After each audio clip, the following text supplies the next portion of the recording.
ભગવાન સર્વજ્ઞ વિતરાગ જેઓએ આ મનુષ્ય સંસારને કર્મોની ભયંકર ગૂંચમાં સલવાયેલા જોયા. આ ગૂંચવાડાની ઝંઝાળથી જીવાત્મા કંટાળી પણ ચૂકેલો છે. કર્મોની પાસે માણસને એકમાત્ર ઠકવી મારવાનો કાર્યક્રમ છે. પછી પુણ્ય કર્મ હોય તો પણ ભલે ને અશુભ કર્મ હોય તો પણ ભલે, મનુષ્યને ઠકવવા સિવાયનો કર્મોની પાસે કોઈ પણ બીજો કાર્યક્રમ નથી. પુણ્ય કર્મ છે એ હસાવી હસાવીને થકવે અને અશુભ કર્મ હોય તો રણાવી રણાવીને થકવે. પૃથ્વી ઉપરના મનુષ્યો મોહથી ઘેરાયેલા છે. અજ્ઞાને એના મગજ ઉપરમાં વર્ચસ્વ લઈ લીધેલું છે. એટલે શુભ કર્મનો ઉદય એને બહુ પસંદ પડી ગયો છે. એની થકાવટ અનહદ હોવા છતાંય પણ માણસ એ થકાવટને પચાવી ગયો છે. એના મગજના ચોકઠામાં એ થકાવટને જગ્યા મળી ગઈ છે. એથી કરીને અશુભ કર્મ કરતા પણ શુભ કર્મ માણસને વધુ હેરાન કરે છે. અશુભ કર્મને ઓળખી શકાય. અશુભ ઉપર ઇતરાજ જલ્દીથી પ્રગટી જાય, પણ શુભ પુણ્ય ઉપર માણસને કદી ઇતરાજ થતી નથી અને ઊંડો ઊંડો નીચે ખાડામાં ઉતરતો જ જતો હોય છે. આવી રીતે પોતાની જાતને ઊંડા અંધારાની અંદર ધકેલી દેવામાં આવી. આંખો એની અજવાળાની વચારે છે, પણ આત્મા તો એનો ઘોર અંધકારમાં ઠેબા ખાય છે. અજવાળું તો આ દુનિયામાં અનહદ વધી ગયું. દિવસને ટાણે જેટલું અજવાળું હોય એના કરતા રાત્રે વધુ અજવાળું હોય. એક નાનકડી 10 બાય 10ની ઓરડી હોય તો એમાં 4 બત્તી જગતી હોય.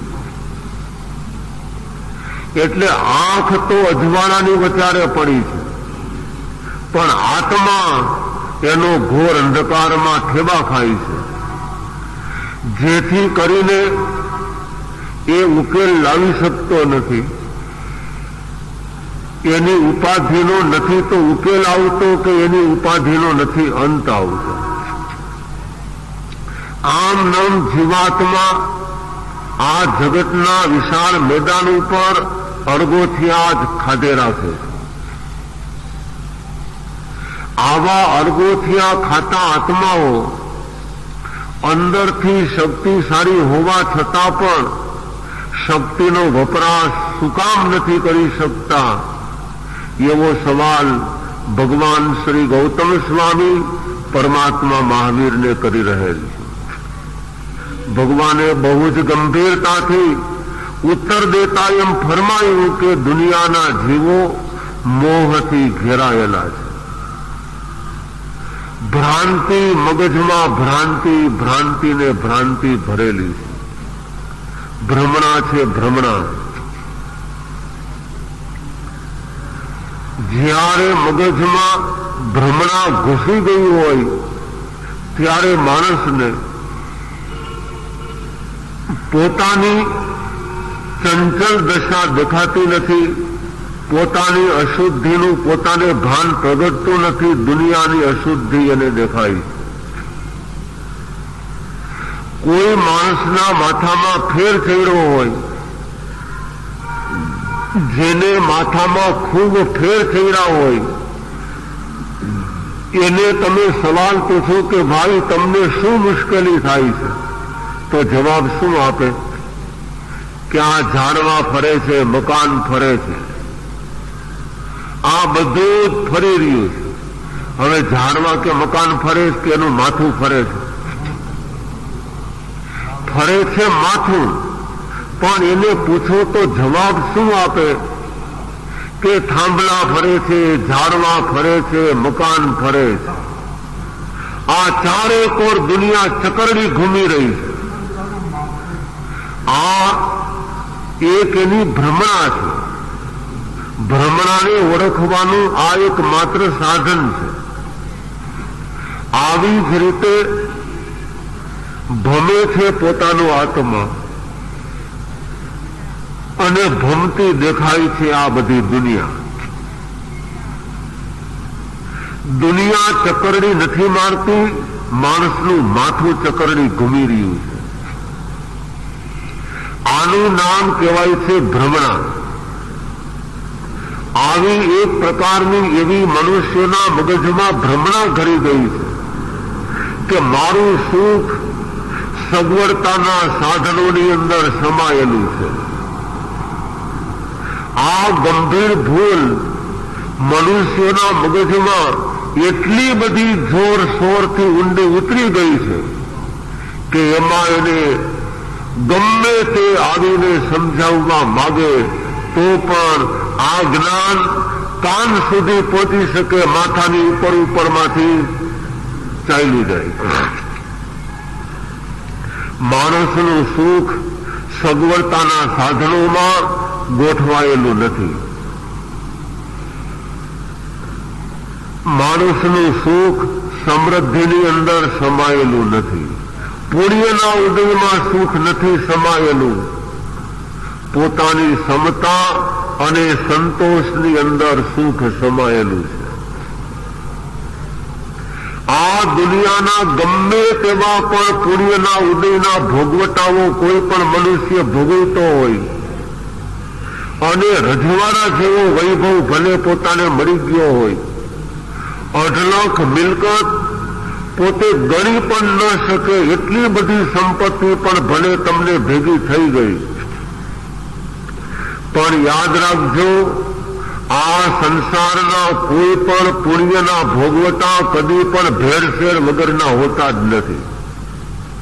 ગમે તેવું તમારું પુણ્ય હોય પરંતુ એ પુણ્ય ભેળસેળ વાળું હોય છે. એનો જવાબ, એનું સમાધાન ભગવાન મહાવીર એમ ફરમાવે છે કે આત્માની અંદર અમુક પ્રકૃતિ ધ્રુવ ઉદયી હોય છે.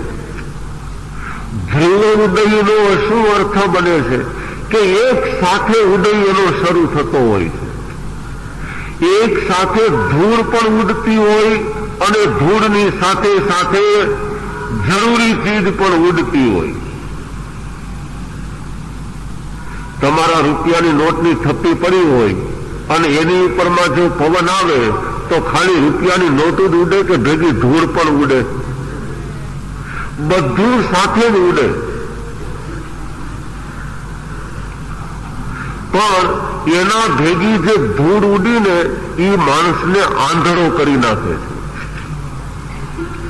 એટલે એક અનુભવી પુરુષે એમ કીધું કે મન્યે લક્ષ્મી ત્વયા સાર્ધમ સમુદ્રા ધૂલિરુત્થિતા પશ્યંતોપી ન પશ્યંતો શ્રીમંતો ધનલોચના. માણસ માયાની પછવાડે મોટો ભય સંતાયેલો છે, એને નથી જોઈ શકતા. શું કામ? કે લક્ષ્મી છે ને, લક્ષ્મી એ શેમાંથી પ્રગટ થઈ? દરિયામાંથી. લક્ષ્મી આખર દરિયામાંથી પ્રગટ થઈ છે. દરિયામાંથી માત્ર કોઈ લક્ષ્મી નથી નીકળી, એના ભેગી ધૂળ પણ ખુદ સાથે નીકળી. ઉડી ઉડીને દુનિયાના માણસના મકાનમાં સૌના કર્મ પ્રમાણે પહોંચી તો માત્ર લક્ષ્મી નથી પહોંચી, એના ભેગી ધૂળ પણ પહોંચી ગઈ છે. તો મન્યે લક્ષ્મી ત્વયા સાર્ધમ સમુદ્રા ધૂલિરુત્થિતા. હવે એ ધૂળની જે ડમરી ચડી છે ને, એ ડમરીમાં માણસ બની જાય છે આંધળો. એ અંધાપામાં એને ઓળખાતું નથી કે આ માયાની પાછળ, આ મમત્વની પાછળ, આ વાસનાની પાછળ આમાં કેટલો એની પાછળ ભય સંતાયેલો છે એનું ભાન એને જરાય પ્રગટ થતું નથી. જે ભ્રમણાની અંદર પોતાની જિંદગી પોતે ગોઠવી દીધી છે, જે ભ્રમણાએ પોતાના જીવન ઉપરમાં વર્ચસ્વ લઈ લીધેલું છે, એ ભ્રમણા ખતરનાક હોવા છતાં પણ માણસ એને કદાચ સાંભળવા તૈયાર થઈ જાય, સ્વીકારવા તૈયાર ન થઈ શકે. આટલું બધું માયાએ આત્મા ઉપર વર્ચસ્વ લઈ લીધેલું છે. આ માયાનો જે કાળમો પંજો, માયાનો ભયાનક થાપો માણસના માથા ઉપરમાં પછડાઈ ચૂકેલો છે. હવે શું કરવું? છૂટવા માટે કંઈક ઉપાય જો વિચારવામાં નહીં આવે તો અવતાર પોતાનો નકામો ચાલ્યો જશે. જન્મ પોતાનો નિરર્થક ન ચાલ્યો જાય એટલા માટે શાસ્ત્રોએ મનુષ્યોને બહુ જ સજાગ કર્યા છે. ભવિષ્યના ખતરાઓ પણ એમને વર્ણવી આપ્યા છે કે આ બધાના શું પરિણામ હોઈ શકે છે. ચાર ગતિના દુઃખનું જે વર્ણન કરવામાં આવ્યું એ વર્ણન પાછળનો હેતુ શું છે? ચાર ગતિના દુઃખોના વર્ણન કરવા પાછળનો હેતુ ભગવાનનો કયો હતો? કે દુનિયાને સાવધાન કરવાનો. સંસારને સાવધાન થવું નથી, સંસારને સમૃદ્ધિ જોઈએ છે. પણ એ પુણ્યના ઉદયની સાથે સાથે ભેગો થોડોક અશુભનો ઉદય પણ સામેલ છે. એટલે દુનિયાનું કોઈ પણ સુખ, જગતની કોઈ પણ સગવડતા કદી પણ ભેળસેળ વગરની હોતી જ નથી. હવે જે અંદરમાં અશુભ કર્મની થોડી ઘણી ભેળસેળ છે એ સુખને ભોગવવા ન દે. શું મૂકી દે? કાં અસંતોષ મૂકી દે અને કાં ક્લેશ મૂકી દે.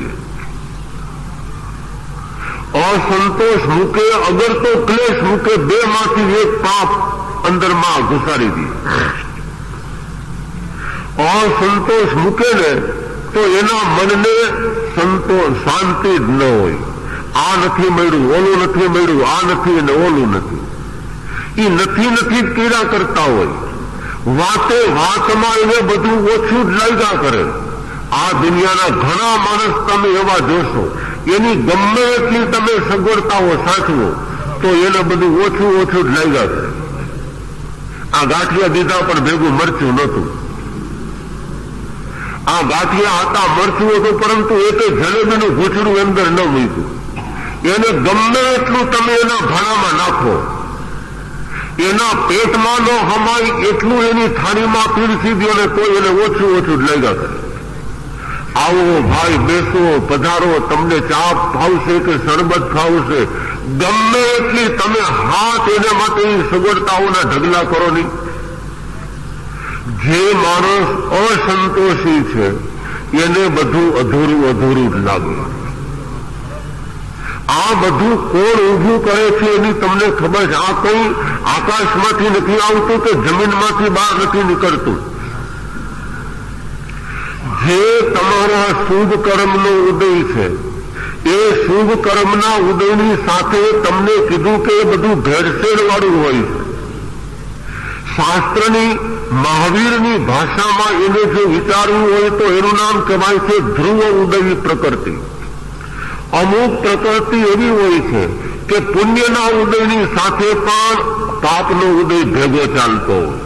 એટલે ધ્રુવ એટલે કે ભેગો જ ઉદય એનો ચાલતો હોય.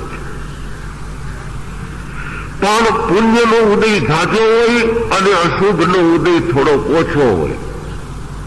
પણ એમાં ભેળસેળ તો હોય જ છે.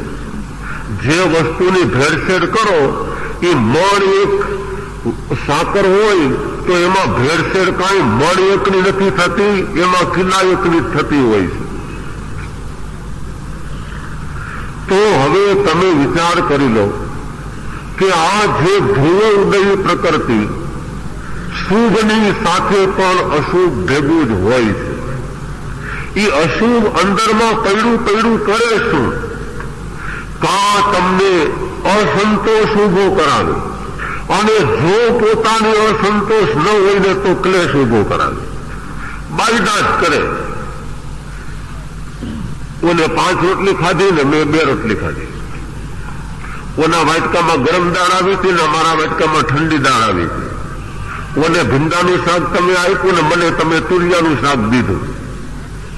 આ શું કર્યા કરે બેઠા બેઠા? આવી નકામી સાવ વાતુના લીરાને ચિત્રા બોલેરા. સાવ નકામી વાતુના એવા તો ગાણાને ગીત ગાયા કરે કે સંસાર એનો કરવો ઝેર જેવો થઈ જાય. ગમે એટલો વૈભવ, ગમે એટલી સગવડતા, ગમે એવા તમને સુખમાં રાખવા માંગતા હોય તોય એ અમૃતના ઝેર કરી નાખે. અમૃતનો ડબ્બો એની ઉપરમાં તમે ઊંધો મારો ને તો એ અમૃતના ડબ્બાનો શું કરી નાખે? એ ઝેર કરી નાખે. તો એને માટે કરવું શું? એનો ઈલાજ શું? અસંતોષથી અને ક્લેશથી જિંદગીને બચાવી અને પોતાના સમયને સફળતાપૂર્વક શાંતિથી સહન કરી લેવો અને નિરાતે પોતાનું જીવન જીવવું, એનો ઈલાજ કયો?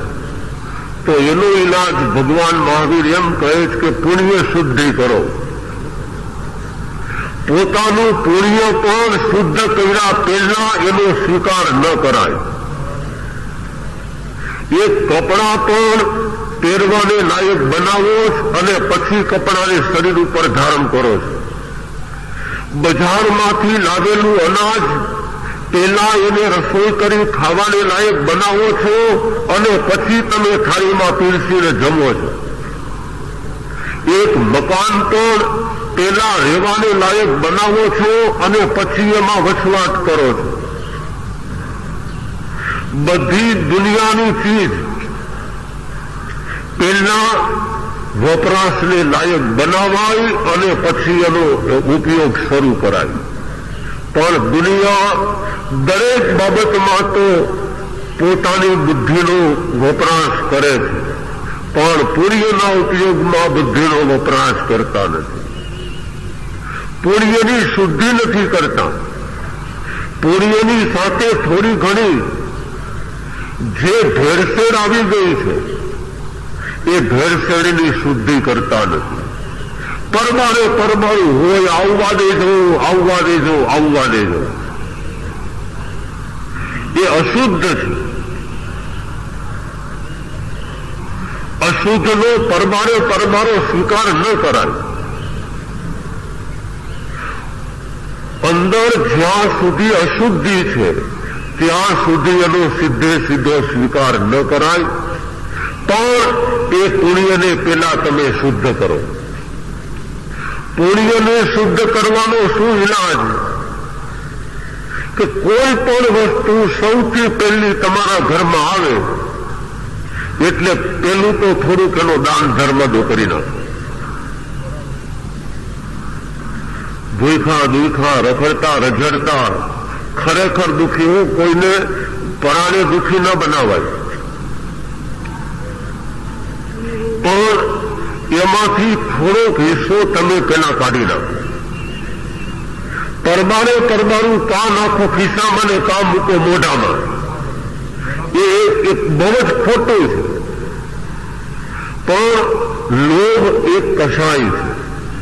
લોભને કેવું કહેવામાં આવ્યું? લોભ છે ને એ કષાય છે. અને મોટું આ શરીરની અંદરમાં તો 4 કતલખાના હાલે છે. મહાવીરે કેટલા કતલખાના કીધા? ક્રોધ પણ કતલખાનું છે, અહંકાર્ય પણ કતલખાનું, કપટ એ પણ કતલખાનું ને લોભ એ પણ કતલખાનું. ચારે ચારને શું કહેવામાં આવ્યા? ચાર કસાઈ કહેવામાં આવ્યા.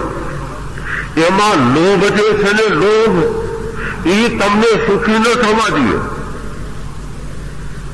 એટલે જગતની કહેવત પડી કે લોભે લખણ જાય.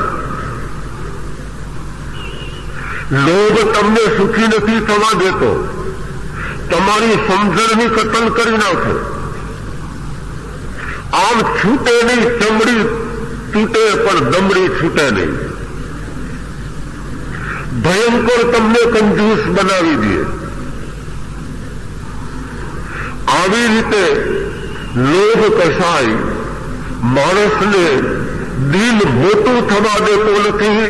એને તદ્દન સાંકળો અને ટૂંકી બુદ્ધિનો કરી નાખે છે.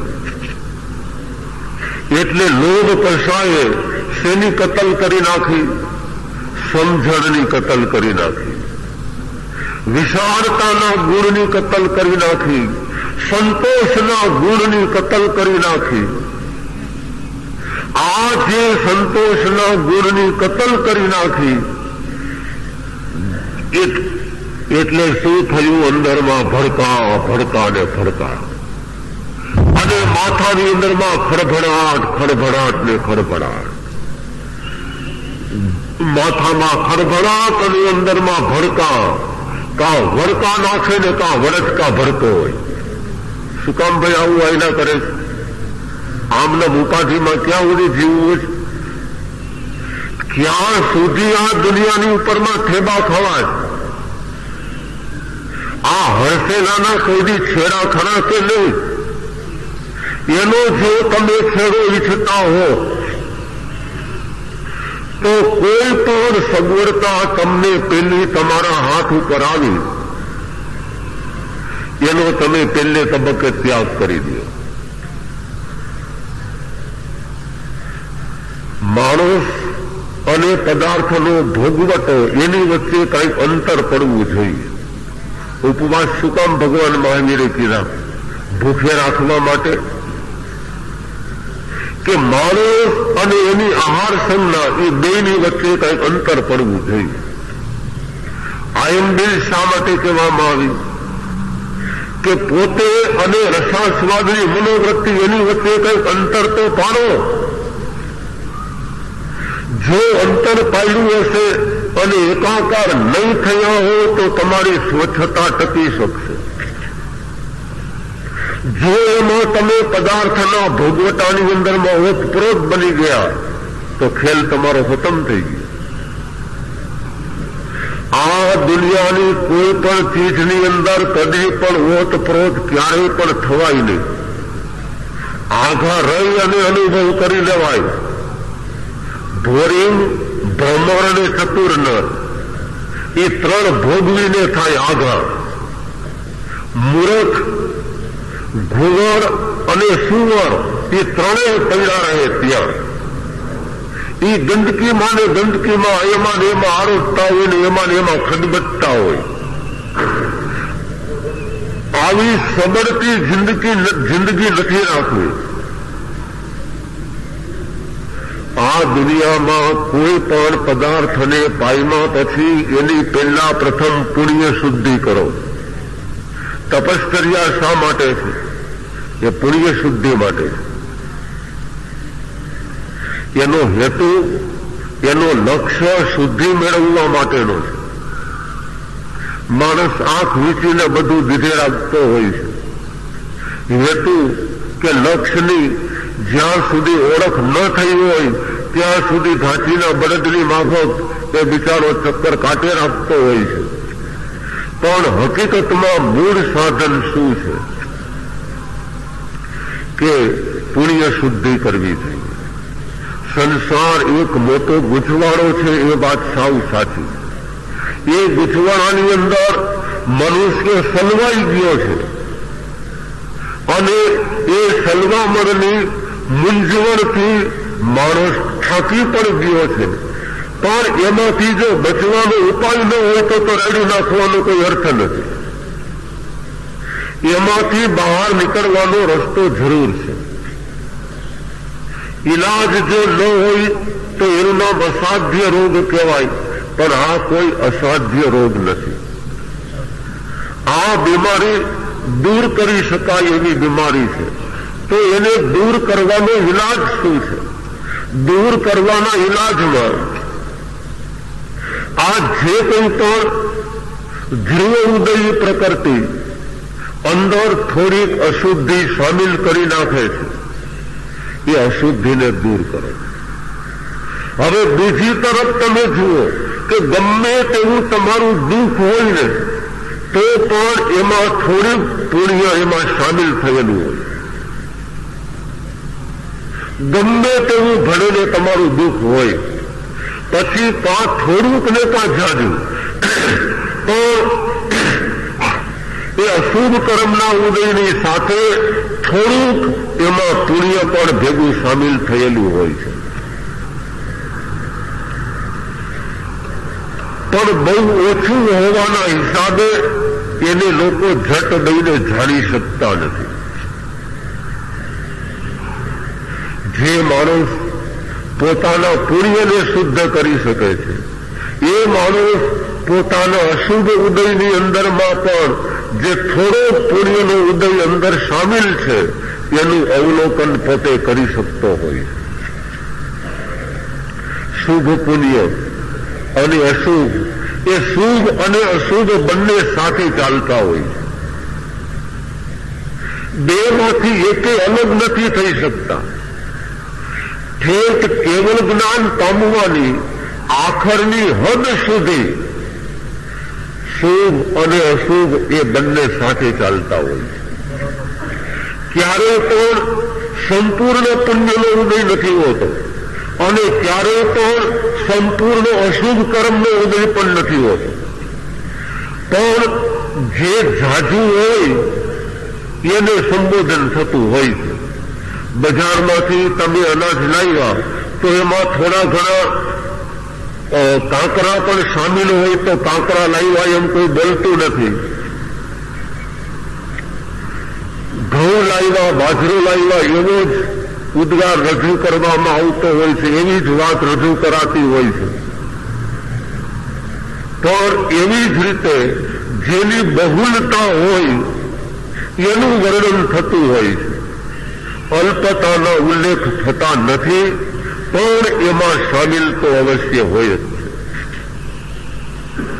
પણ શુભમાં જેટલું અશુભ હોય એને પેલા દૂર કરવું, અને અશુભમાં થોડું ઘણું પણ ભલે શુભ હોય તો એ શુભનું સંશોધન કરવું. આનું નામ કહેવાય છે ધ્રુવ ઉદયી પ્રકૃતિ. એક સાથ એનો પ્રવાહ જતો હોય, પણ મનુષ્ય ભ્રમણામાં જીવે છે. અને ભ્રમણામાં જીવતો માણસ પોતાની જાતને જોઈ ન શકતો હોય. હમણાં તમને ઉદાહરણ દીધું હતું કે જેને ફેર ચડ્યા હોય એને સવાલ કરો તો શું ઉત્તર આપે કે આ થાંભલા ફરે છે, મકાન ફરે છે, આ વૃક્ષો ઝાડવાઓ પણ ફરે છે, બધું ચક્કરડી મારે છે. હકીકતમાં ચક્કર તો એનું માથું મારતું હોય છે. એમ આ એક સંસાર ઉપર એક એવા પ્રકારની ભ્રમણા માણસે મગજમાં પકડી રાખી. આ એક પકડી રાખેલી ભ્રમણાઓ એમાંથી પહેલા નંબરે મુક્ત થવું છે. એક વાર મગજને તમે ખાલી ખોટી રીતથી ભ્રમણાઓ જેટલી ભરી મૂકેલી હોય એનાથી મગજને ઢૂંઢારી રાખો. મગજ અને બુદ્ધિની એકવાર સ્વચ્છતા કરવી જોઈએ. આંખ વીતી અને જીવન જીવે જવું, માત્ર બોલી જવું, માત્ર સાંભળી જવું, માત્ર કરી કાઢવું, એટલા પૂરતો શારીરિક પરિશ્રમ જ ન લેવો, પણ એમાં કંઈક સમજણમાં વૃદ્ધિ પણ થવી જોઈએ. અંદર જેટલી સમજણની સમૃદ્ધિ વધી, સમજણનું અજવાળું અંદર જેટલું વિશેષ પ્રગટ્યું એટલા અંદર અજવાળા વધવાના છે. આંખ અજવાળામાં પડી છે, આત્મા અંધારાની અંદર ઠેબા ખાય છે. અજવાળું આજથી 50 વર્ષ પહેલા આટલું અજવાળું હતું નહીં. રાત્રિને તાળે રોડ કે રસ્તા ઉપર બહુ લાંબે અંતરે એકાદું નાનકડું તગમગી ઝગમગતું હોય અને તગમગિયાને અજવાળે માણસ પોતાનો રસ્તો શોધતા હોય. આવડું મોટું વિશાળ મકાન હોય તો એમાં એક ફાનસ હોય. અત્યારે તમારી એક આવડી કોરડી હોય તો એમાં કેટલા મકાન હોય, એમાં કેટલા દીવા હોય, કેટલી લાઈટ હોય એની અંદર. વિચાર તમે કરી લો કે અજવાળું દુનિયા ઉપર અનહદ વૈધું, પરંતુ આ અજવાળું આંખનું અજવાળું વૈધું.